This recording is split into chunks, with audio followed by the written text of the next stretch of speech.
Hi friends, I'm Tilak. You're watching TechMade Unique, and today we're going to see how to set your Opera browser on your computer as a default browser on your computer. And if you are new to this channel, make sure to click on subscribe right below. We just quickly move on to the video.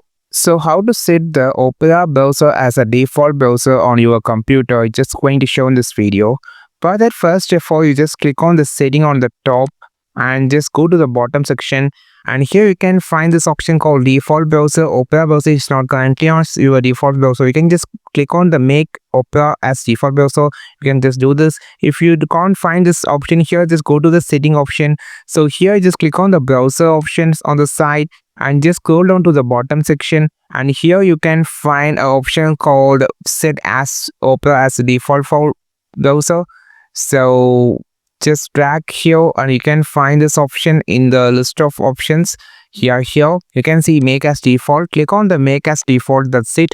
So now your Opera browser has been set as default browser on your computer.